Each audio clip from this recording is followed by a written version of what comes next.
Should I always be paying for dates? I'm spending so much money I could be investing instead. Well, if you have a party, say there's a football game on and you invite all your friends. You're like, hey, I'm going to have a party. Why don't you guys come over? And you invited everybody over to your place. You don't start charging them a cover charge at the front door. Hey, it's $10 a person or $20 a person. People do that. Some people do that, but if you're a man and you're a leader and you see a pretty lady and you invite her out on a date, it's your party.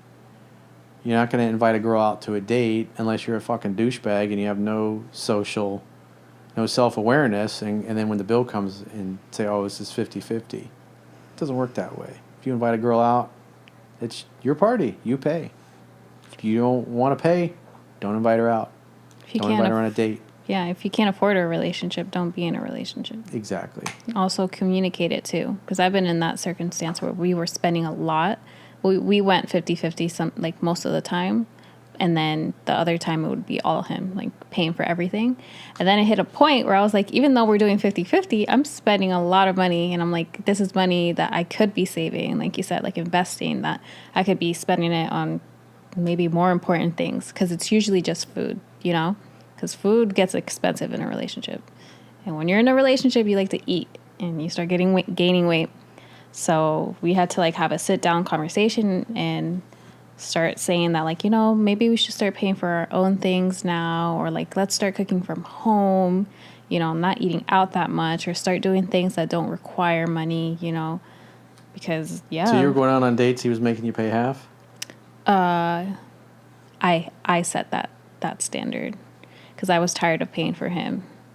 So you were paying for all... You would go out on dates and you'd pay for everything? No, he would. And then sometimes I would, because I would feel bad. So it started becoming one night you pay, one night I pay. So that's what's the 50-50. And then I was like, you know what? I don't want to do this anymore. You pay for your meal and I'll pay for mine. Because sometimes mine would be $10 and his would be 20. And I'm like, okay, no. It's a lot. It adds up over time. So you got to work harder. Yeah, work harder. I mean, that's what happens when you date boys. Yeah, that's true. If you date a man don't worry about that. Yeah.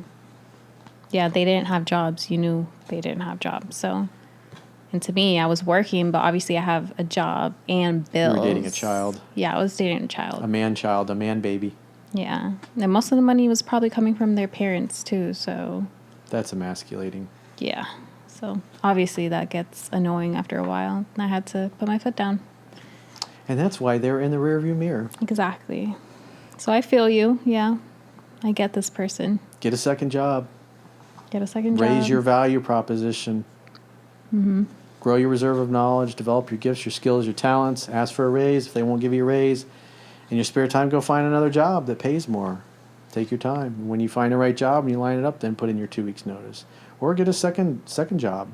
Mm-hmm. You got to hustle. You're a man. You're supposed to figure these things out. If you got kids you're supporting, and your girl staying at home taking care of the babies, it's you got to hustle. Nobody gives a shit. Mm-hmm. It's your life, your responsibility. That's what self-reliance is all about. You got to take care of yourself. Invest in stocks. Invest in stocks.